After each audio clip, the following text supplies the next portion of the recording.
The broadcast is now starting. All attendees are in listen-only mode.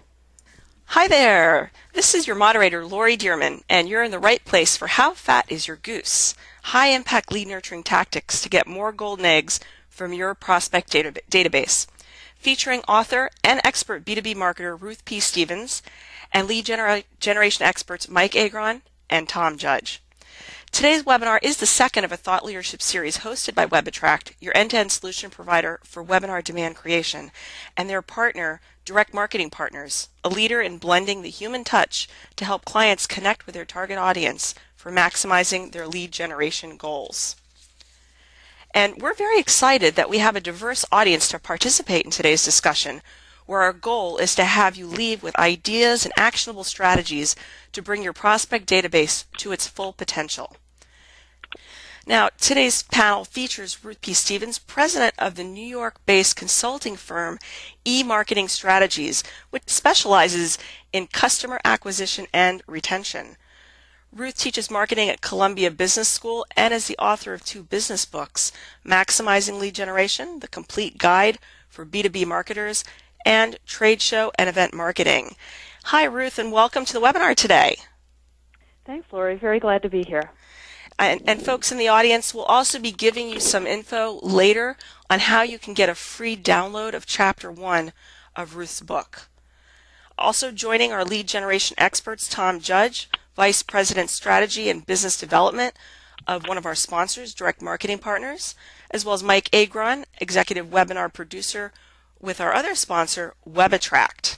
Now, Tom has over 15 years of experience in best practice lead nurturing and was honored as one of the 50 most influential sales lead management professionals by the Sales Lead Management Association. Tom, so wonderful to have you here. How are you doing today? Thank you, Lori. Glad to be here. All right, Tom. And Mike, co-founder of WebAttract and as the executive webinar producer, has produced and moderated demand generation webinars for numerous global leaders such as IBM, Microsoft, UL, as well as many emerging B2B brands. Mike, welcome. Great to have you. Thanks, Lori. Delighted to be part of the panel. All right. And Mike's going to be back with us in the second half of the webinar, so he's going to sit tight. And why don't we go ahead and kick it off today with a poll for our audience so we can find out where you are with lead nurturing. So folks, coming up on your screen is the first of our polls. We'd like to know, how well are you cultivating the golden eggs from your prospect database? And we'll ask that you go ahead and choose just one here. Are you happy and just curious on how you could improve? Sales needs more qualified leads. Perhaps you haven't started doing lead nurturing yet, or maybe you need some ideas to build the business case. So go ahead and weigh in on this, and we'll use these results to kick things off with our panel discussion. Let's go ahead and take a look. And Ruth, what do you think of these results? Well, I'm not surprised that the bulk of the attendees state that sales needs more qualified leads. That's really the number one job of marketing in a typical B2B environment. I'm not glad, but I'm not surprised that 17% of the group hasn't started doing lead nurturing yet, because it is, frankly, it's not that it's new, but it's being newly appreciated in the world of B2B marketing. And in fact, we're going to explain on this webinar why it's so important and how to get started. So I'm excited about getting some good information out to people. Ruth, before we jump into the business case for lead nurturing and why lead nurturing is so important, perhaps you can start us off with defining for us all, what is a lead? Yeah, thank you, Lori. It's really important to clarify this point, because the word lead is widely used around business to business marketing, and often used, in my view, incorrectly. Some people use the term lead to mean basically a list of prospective contacts, like a mailing list or an email prospect list. And I think that's a problem, because really what a lead is, from a sales and marketing perspective, is the name, the contactable name of someone who is a prospective buyer. And we want to distinguish a sales lead on the one hand from a qualified or sales-ready lead, which is defined as someone who is qualified to the point that that prospect is worth the time of a salesperson. Because essentially what we're trying to do in lead generation is enhance sales productivity, reduce the amount of cold calling that salespeople have to do, and possibly most important, increase their likelihood of converting that lead by making sure that it's sales ready, that it's qualified, that it's met the criteria that we've established. Well, thanks so much, Ruth, for that definition. And now, many folks have heard of a BANT sales-ready lead, but Tom, I know that you speak of a BANT plus sales-ready lead, so perhaps you could tell us a bit about that. The first starting point, though, is what is sales ready for your particular company? And you're going to need to sit down and align and break out with your sales leadership to define your perfect prospect, if you will, or the conditions that must be met.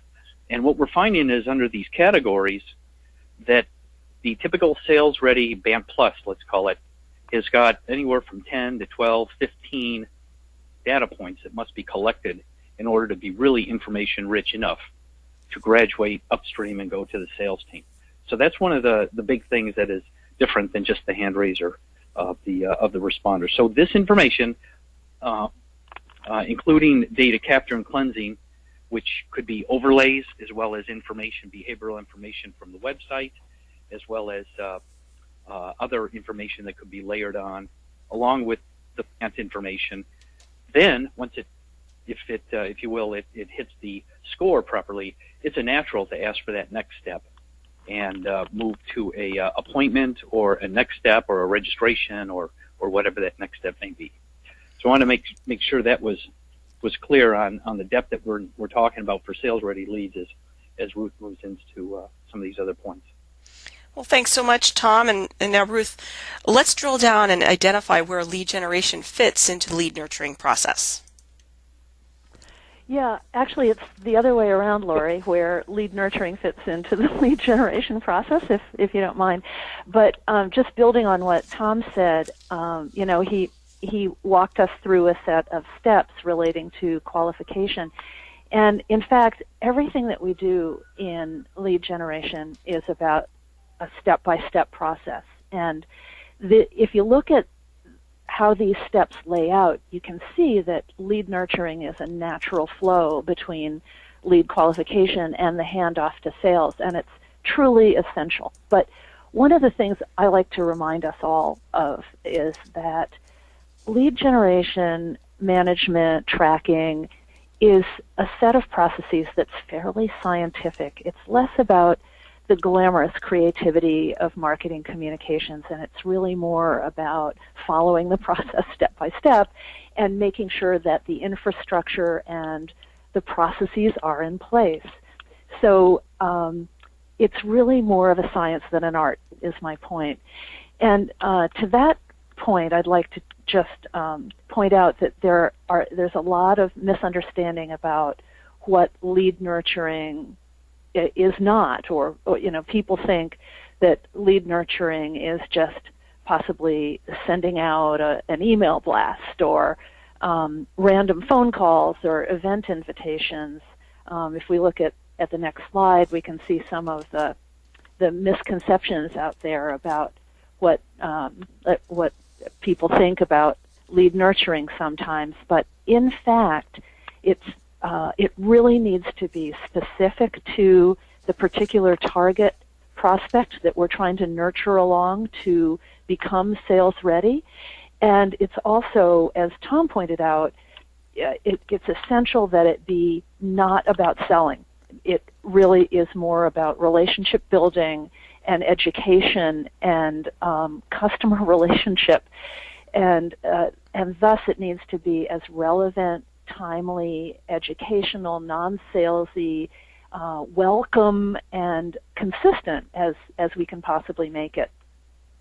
So to that end, I could transition over to the point that lead nurturing as part of this ongoing lead generation process really can be justified through simple math around how nurturing can vastly enhance the productivity of your campaign. And of course, most lead generation programs begin with an outbound campaign of some sort to generate inquiries. And say we began with 100 inquiries, like in this example, notice how few of the responses, like in this example we've said only 5% arrive qualified.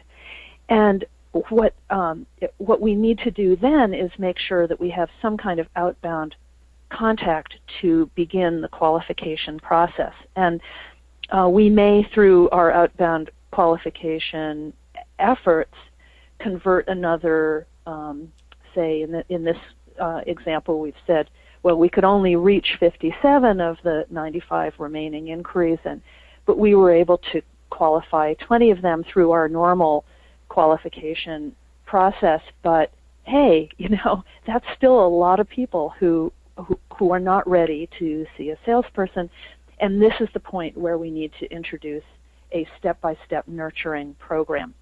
And it's that nurturing program, which, by the way, these are not atypical numbers at all.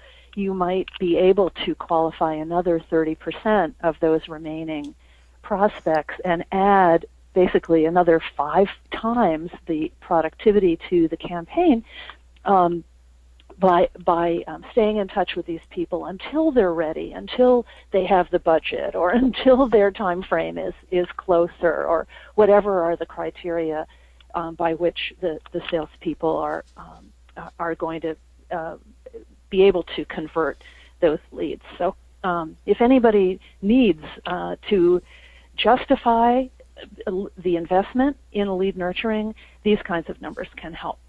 And the net of it is you can truly vastly, by as much as 5-fold, increase the productivity of your lead generation campaigns in terms of delivering the steady stream of qualified leads to sales that we've all signed up for as B2B marketers.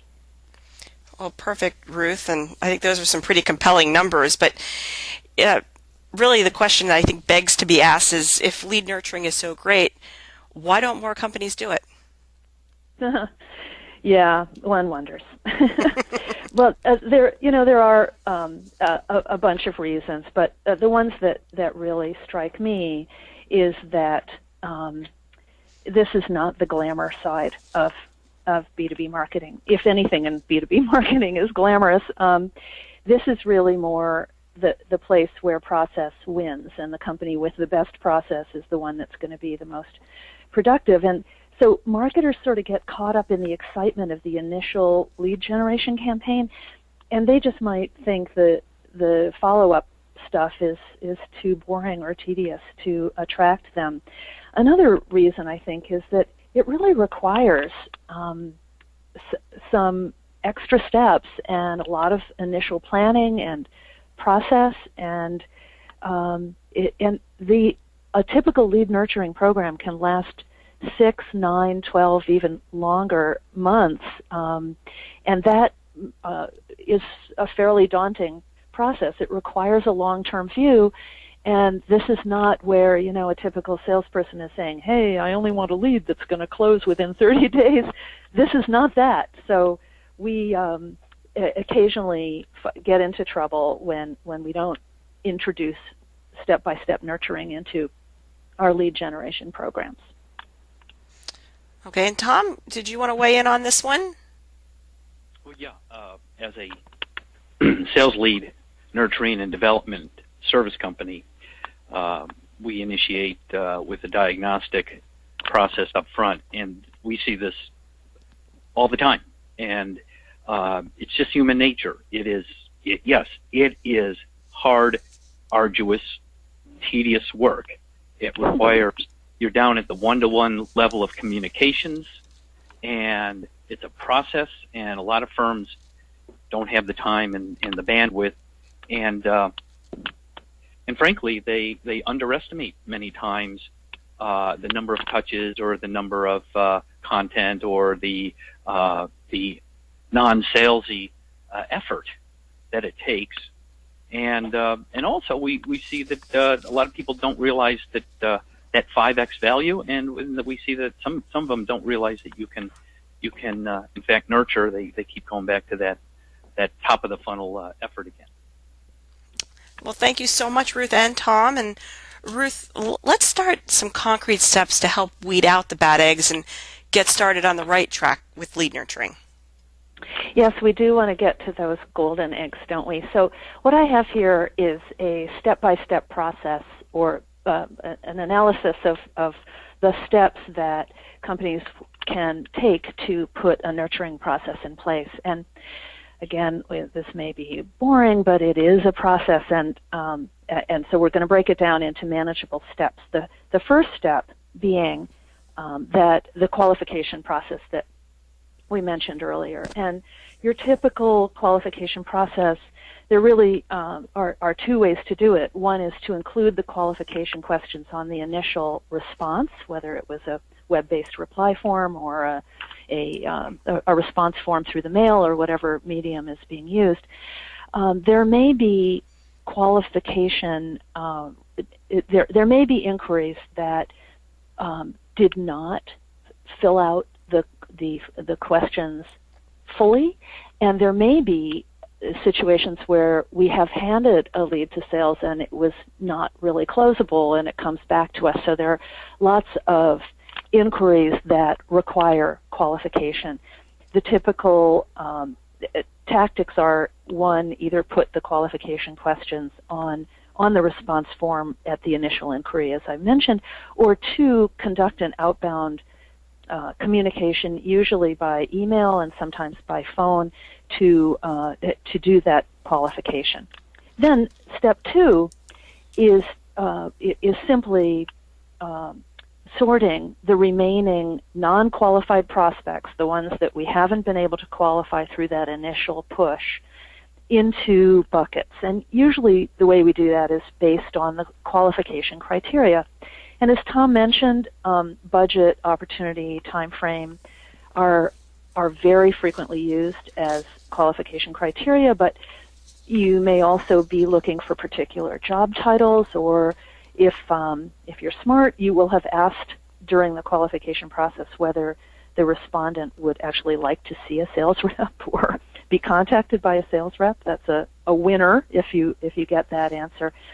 And then once the non-qualified prospects have been sorted into buckets, then what we want to do in step three is profile those responders. And the reason that we need to profile them is, of course, so that we can gain insight into their needs and the business issues that are on their minds. And the reason we need that insight is so that we can craft a nurturing process for those segments that is maximally relevant to them.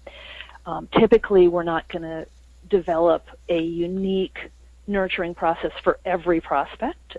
We're going to sort them into buckets and develop a certain numbers. It might be 3, it might be 5, it may be more different nurturing processes or flows, and those will be coming out of our profiling and segmentation process. We also, it's a good idea if we can prioritize those respondents, because the ones that are most likely to be converted to qualified leads should get our earliest attention, of course. And then all of that profiling and analysis needs to be housed in a database so that the actions can be taken and the communications can be scheduled. So that moves us to step 4, which is sort of the fun part in a way, and this is setting up the nurturing pathway, or the series of steps and the decision about which media, communications media, will be used for each step. And typically we want to use marketing automation to enable these communication streams. It can get really complicated really fast. So, but the way most companies do this is segment by the typical B2B variables like industry, company size, and buying role. At which point we come to step 5, which is if, a miracle happens and we've done our jobs right, then we can hand that qualified prospect off to sales and then stay in touch with salespeople over time to track how well they're doing on the conversion process, the sales process. And if they're having trouble with the lead, then we may want to take it back and nurture it further. All right. Well, Ruth, thanks so much for sharing the 5 steps of the lead nurturing process. And now, Tom, conventional wisdom says that it takes 12 touches to deliver a sales-ready lead. Can you expand on why this is the case? Why, sir? Well, first of all, since we're raising the bar on the lead quality with the concept of the BAM Plus sales-ready lead, that's leading to harder qualification cycles. However, it's also leading to faster and easier close cycles. So that's a good. However, remember, you've got a number of data points, and earlier in our examples we were talking about 10, 12, 15. I've heard of more, but I don't want to scare anybody, of what the sales force requires now. Now, the reality is that these prospects, they call the shots. Okay, now you're down to the one-to-one level. You have to play the game by their demeanor, okay? So, and they're just not going to give up those data points unless you've, in some way, shape, or form, earned the right to ask that question. It's that simple. Just by sending them a white paper, they're not going to say, wow, where you've been all my life. These people process things. They do it in their time, so there's a lot of tedious follow-up, and it's got to be based now on the individual discussion and follow-up cycle, whether it be a call or an email or a webinar and things like that. So this is the new reality, is that there are follow-up information gathering, information sharing cycles that are part of lead nurturing that are extremely tricky to do. The other thing that takes time is that they've got limited bandwidth, these people. So you've got to follow in their availability and strike when the iron's hot. And you've got to try and pull out of them the triggers and the timing. And if y'all have read the book about shift selling, it talks a great deal about when certain triggers go off along with the other atmospheric problems, boom, it's the time to move the lead into the sales force. So in summary, all of these dynamics for the are progressing profiling, and it takes multiple touches in order to yield that 5x more sale-ready leads. Okay, and Tom, William in our audience has a question, and he'd like to know, how do you manage the nurturing process when you don't have the staff to manage it correctly? Well, what a setup. That's the birth of our outsource industry. We are Mark Partners is a lead development firm. You can outsource it, or you can draw up some specifications and attempt to insource it. Those seem to be the two most popular. Of course, the least popular, but it happens all the time, is the people who do nothing. But I don't recommend that route. And another possibility, Tom, is that the sales force may be assigned that function, and I think both you and I would argue that that's not good use of the sales force's time. Well, we're right back to that. We're right back to our original research that CSO had, that Sales and Marketing Management published this same month, Ruth.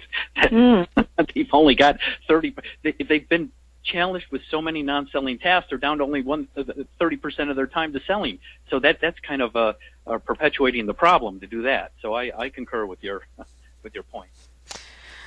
All right. Well, thanks so much for the questions. Keep them coming in, and again, we will get to those. I see a few more coming as we get to the Q&A session at the end. But for now, why don't we move into tips on the kinds of communication vehicles that work best in nurturing. But to do that, why don't we launch our second poll, and we'll have the audience weigh in on what content they use most for nurturing communications. Can't wait to hear. Yes, so let's take a look at that. Folks, coming up on your screen is that poll. What content do you use most for nurturing communications? Is it email, telenurturing, direct mail, webinars, or something else? Okay, let's go ahead and take a look. Looks like, wow, 76% with email, and then followed by telenurturing, webinars, direct mail, and other. And Ruth, any thoughts there? Very interesting. I'm actually glad to see that webinars is getting as much attention as it is, because webinars are actually really, really effective as part of the nurturing process. And email is the number one, I think, in the world for as communications medium. Aberdeen actually did a study about a year and a half ago that revealed that email is, in fact, the top nurturing media channel, with 65% of respondents using it. But interestingly, direct mail is the second top, according to Aberdeen, with 44% users, and telephone was came in at 26%. So it sounds like the group that we have on the call today is a little bit more heavily using the phone, which I heartily endorse. I think the phone is just incredibly powerful. But if we can just transition to the next slide, I'd like to share with you the point that there are, in fact, scads of nurturing tactics that work in B2B marketing. They can be all over the place, and using more versus less, I think, can add some excitement and variety to your nurturing program. And I urge you to try some of these, and in fact set your own mind to coming up with meaningful ways to deliver valuable information as sort of an excuse to stay in touch with prospects until they're ready to see a salesperson. And so to that point, I'd like to share with you an example of, oh, and by the way, if you're writing too fast, we will be sharing these slides with the attendees, so you can stop writing right now. But I wanted to share just a hypothetical example of a typical nurturing flow that includes not only the time frame in terms of how many days out from the initial inquiry, but also the nature of the message and the communication medium that you might use to deliver the invitation or the content. And what I'm proposing and urging everyone on the call is, based on segments, you might have a handful of segments.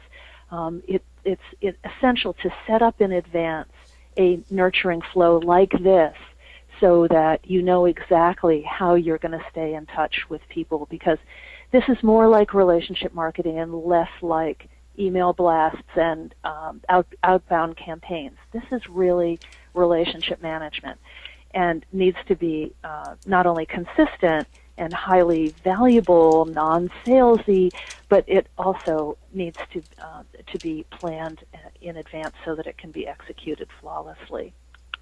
So this may sound a little daunting, but I think Tom has a good idea for us about how to get your arms around this so that it's less complicated. So, Tom, how about sharing that bundling idea? Yeah, well, here's just a real quick example. It doesn't have to be. It is a process, and it can be tedious, but let's face it, it's got to be done, and it can be done in a fashion in smaller nurture bundles, okay?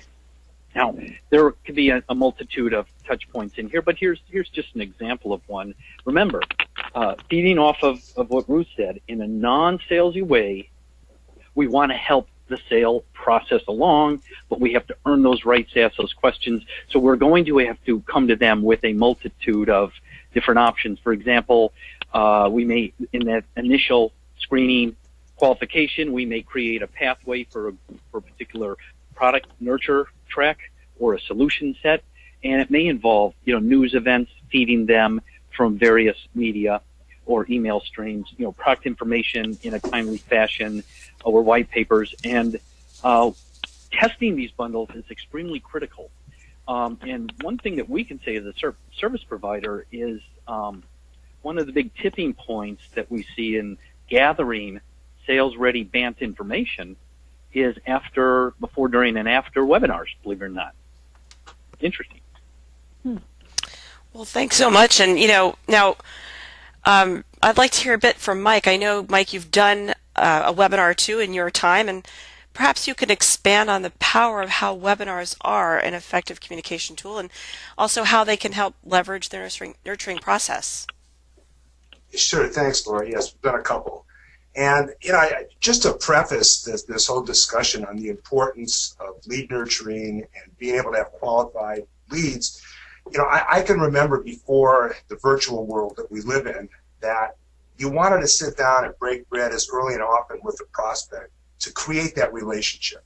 Today, because of travel and a lot of other reasons, we can't do that. And webinars have proven to be an extremely effective tactic in being able to create those opportunities. And what you see up here is a recent study by the Content Marketing Institute.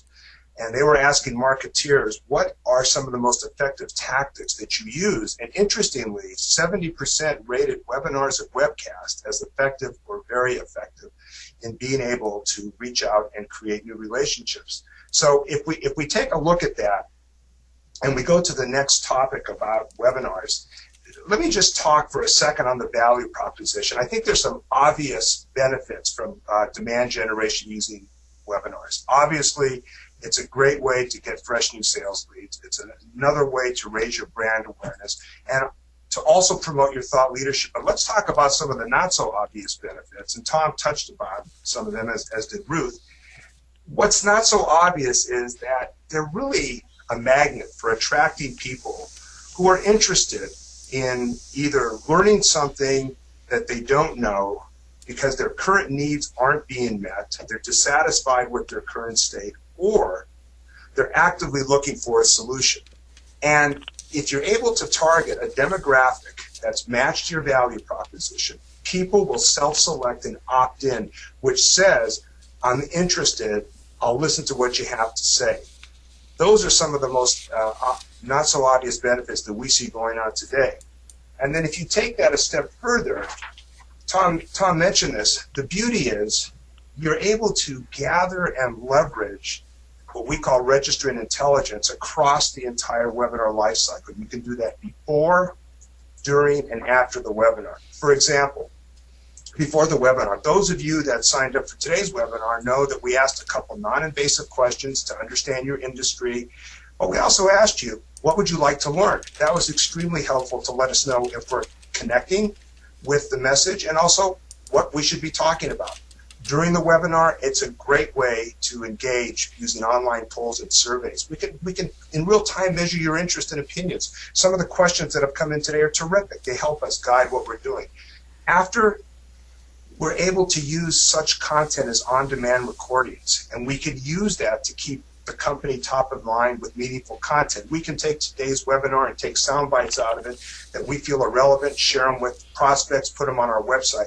But the most important thing here is that going across the life cycle, we're able to have a warm conversation if you want to talk to one of us after the webinar, because we understand more about what your interests are than just calling you cold. So if I were to summarize everything about using webinars as a tactic in demand generation, the key is this. If you educate and deliver something that's not a sales pitch, you will have people who want to learn and want to have a one-on-one conversation with you after the webinar. That's probably the most important thing to learn. And this is really what's important. Webinars are about educating and informing, not about selling. But the most important thing you can get out of it is someone who wants to extend a dialogue and discuss with you how you can create a mutually beneficial business relationship. And again, it's a terrific way to help support your nurturing campaign. So Lori, thanks for the time. I'm going to turn it back to you. Well, thanks so much, Mike, for the insights. And folks, we are just about ready to close off. And William, Jason, Chris, Steve, several others, I see your questions coming in the queue, and please stick around. We'll be getting to them. But first, I would like to have Ruth cover off and Tom cover off on some insights as well as some key takeaways for today. Yeah, I'll jump in on the key takeaways, and this is just real quick because a lot of the folks in their sign-up sheet asked, what are some of the big ideas. So leads developed through a nurturing process have a higher sales conversion rate than those from a one-touch lead generation effort. Sure, you didn't hear that here first, but we're here to document it as Ruth states in her book. The DMA reports that telephone qualification rates are the highest of the direct marketing vehicles, and what we mean there is that graduation point from information gathering with the suspects into a sales-ready, robust lead. That happens quite a bit with the telephone. That's what the DMA had measured there. Because I know earlier we stated the thing about the use of email, but as far as graduating and producing sales ready, the telephone is number one. And then finally, Aberdeen, they're always out there studying, and they study the companies where they demonstrably, I like that word, increased sales, use proven lead nurturing techniques. And then I read that report, and overwhelmingly, the companies that are doing it have better sales. All right, and thanks so much. And perhaps now we can just go through some ideas on how folks can get started with lead nurturing. Sure. And for those of you that are just putting your toe in the water, or those of you that are somewhat advanced, I hope these half a dozen help. I took these out of my workshop and just tried to synthesize them down. But essentially, start with the end in mind. Determine sales quotas and goals, and then you know your number. You'd be surprised how many people don't do that. And then formalize that sales-ready lead criteria with the sales team. You've got to do it, but it's worth it. And remember, that's the one where we found the average is 10, 15 data points deep. Easy. Quantify the number of sales-ready leads that you need to produce. Okay, let's get those reverse sales funnels out, and then look at marketing and how many of these sales-ready with the close rates, with the enhanced close rates, and our quotas in hand, how many we have to produce. Once you look at those numbers, they'll either be scary or maybe not so bad. Identify the nurture touch sequences and vehicles to engage the prospects. Ruth covered this quite a bit, and I tried to add a little bit of flair to it, but test those and all the nurturing tracks that you do. Track them, benchmark them, look at your metrics. Metrics are key here, and then compare those back up to number 3 when you've quantified what your numbers have to be. And then finally, with these fundamentals in hand, you're a good candidate, if you haven't done so already, you're a good candidate to move to automating the model, either yourself with tools or with a service agency. Yeah, and could I just add, Tom, that back to the point about sitting down with your sales team to establish the qualification criteria, I would urge our audience to keep in mind that just because the salesperson says what they want in a qualified lead, that we should use a bit of a grain of salt in assessing their requirements, because they can get a little bit unrealistic, like saying, hey, I only want to talk to people who have a guaranteed budget and are ready to buy tomorrow. So in a purchase order in hand. Right. But to your point about testing, I would reinforce that it's essential to test the sequence, although it's not easy to set up such multivariate tests. But continuous improvement is really where we're trying to go with these programs, so that we can get better and better at the process. Well, Ruth, Tom, Mike, great content, great ideas on how folks can get started.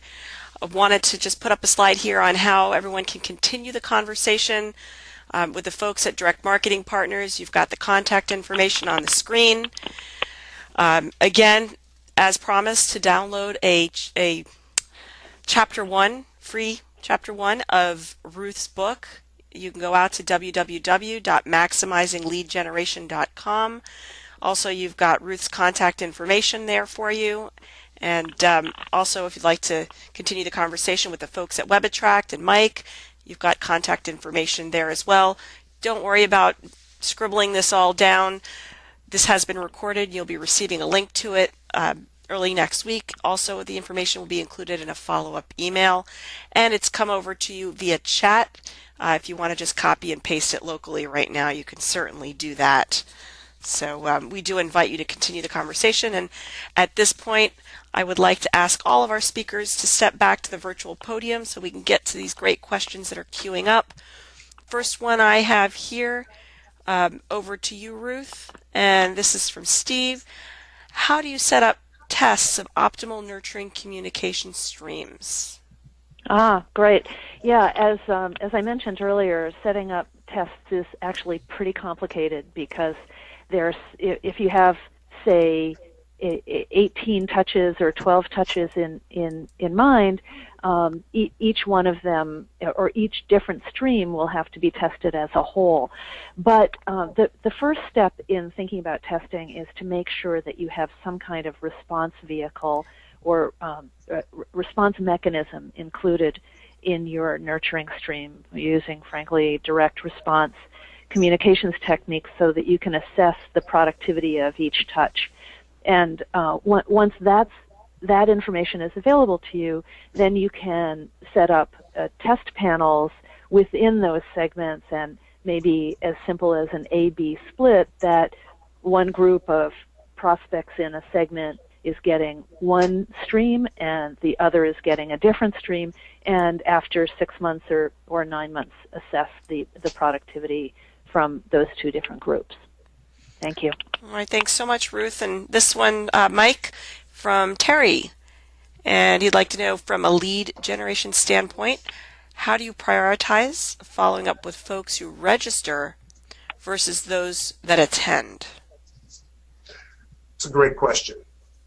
Given what I was describing as why people will opt in, the real value of people registering for a webinar is that they are interested. The fact that they couldn't attend on the day of the webinar is just because life got in the way. So we prioritize just about equal value, registrants or attendees or no-shows. They're all equal. They all indicated an interest in wanting to learn more. So that's how we do that. And I think I saw a question come across, Lori. I don't know if you got it. I just want to answer it so it doesn't go undescribed or qualified. When we talk about effectiveness, the Content Marketing Institute found that of the 5 top approaches or tactics that were effective, in-person events such as trade shows were rated as number 1 at 78%. Webinars and webcasts were rated effective to very effective, 70%, followed by using case studies at 70% or 68% rated research reports. So these are all, as Ruth said, just different tactics to help in your nurturing, and this is at the top of the list. So hopefully that answered the question that we had before. Okay, thanks so much, Mike. And this one for you, Tom, coming from Jason. Is 12 touches per lead an average of touches for only qualified leads, or average of touches per qualified lead plus people who fall out? Good question. So people can, first of all, Jason, thanks. People can qualify at their own individual run rates, and let's face it, people can fall out of the cycle and disqualify at their own run rate as well. So I would say people tend to disqualify quicker, and that's our goal, is to vet through them, because there are a lot of people who, let's face it, are false positives. They raise their hands, they're the student, or they're the people that aren't really in your perfect prospect profile that you want to develop. So they'll fall out very quickly. So rarely do you get up to 10, 12 touches invested and they fall out, but it can happen. But the 10, 12, 14 type of touch sequence, when I look back at our studies on robust sales pipelines that are reported by our client base, the nurturing numbers are clear. It's anywhere from 10 to 12, 14, and then they start to pop. All right. Thanks so much, Tom. This one for you, Ruth. William would like to know, is there a process or guidelines that define what content you should use through the sales cycle? Yes, there is, and it's on the continuum of level of engagement. And it might have been a good idea for me to add some kind of level of engagement factor to that checklist that we showed earlier.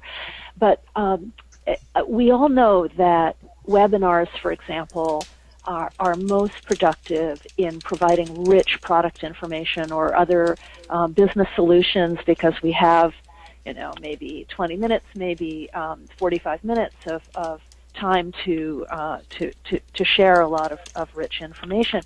So they tend to be most effective later in the nurturing process, when someone has is still in the mix and still interested in learning more and communicating and staying in touch with us, and hasn't been vetted out like Tom mentioned. Earlier in the process, simpler tactics might be more effective, like a simple email that it might provide some another link to a piece of content, perhaps, or a letter possibly from a sales executive that asks them if they want more information, or actually it wouldn't be a real salesperson, but it would be over the name of a salesperson, for example. So I would sort of rank the tactics by engagement level or likelihood that they are reflective of how engaged the prospect is with us and our solution, and schedule them according to that ranking. Okay, thanks so much, Ruth. And this one for you, Mike. Can you give us a webinar nurturing example? Well, sure. There's lots of them. I think if I go back to when I was talking about carrying a bag and being in the field with selling, each time I could meet with a prospect was a touch.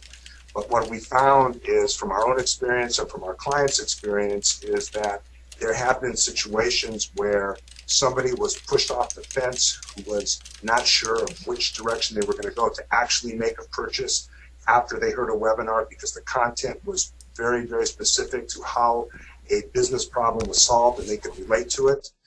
That enhanced the process. I've had situations where a major big box retailer was dissatisfied with how their retail sales floor was working, and one of the clients that we did a webinar for was talking about how to provide a very, very innovative way to train and manage salespeople, and that literally resulted in them getting into not only a lead they never had, but getting into a conversation that resulted in $1 million sale. So there's lots of ways that this happens, but primarily what Ruth has been talking about and what Tom has been talking about, it's another touch. It's another opportunity to get people into a conversation and build upon a relationship. Okay, thanks so much. And over to you, Tom, and this is from Chris. Nurturing in the parental sense involves lots of listening. What is the business version of listening to prospects, and how can it be executed most effectively? Oh, okay, Chris, thanks for asking that. You must have heard some of my comments earlier about one of the most effective things about nurturing prospects is the fact that you're on a one-to-one basis, and the number one thing you want to do is listen. And listen attentively. So you've got to set up a process and a system, if you will, to not only train your staff to listen to key pain points and to be able to have non-salesy conversations to help people in their job, but then to collect that information. Also, on your other streams, on your landing page and on your emails, you must have it set up to collect that necessary profile information. And then commingle that all together in your lead nurturing system and draw from it the metrics.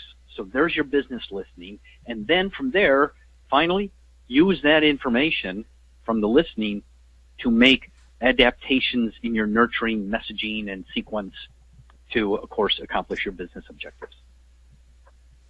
Okay, thanks so much, Tom.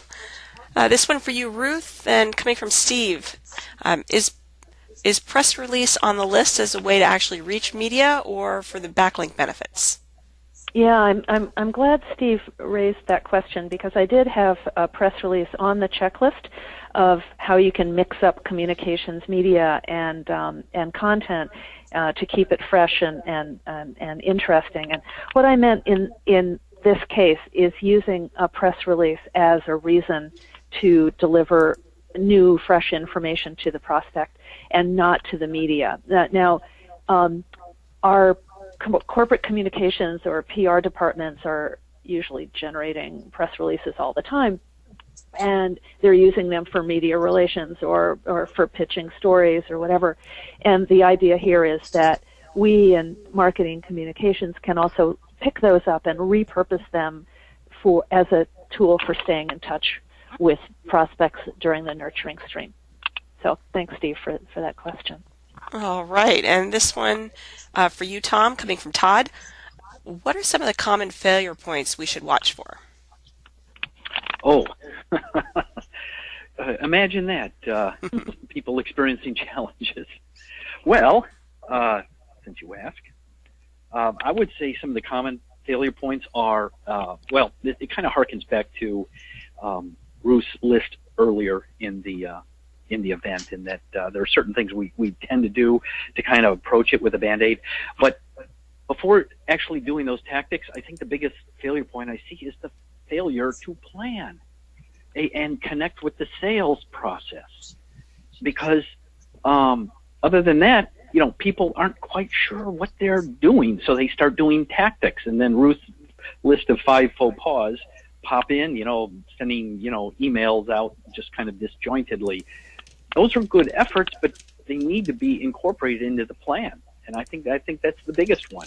And I think another one of the issues I see is people get started and they jump in with marketing automation tools too soon. They haven't done the end-to-end sequence of what they need to do, and then the automation tools just don't have a guidepost. Automation doesn't guide you.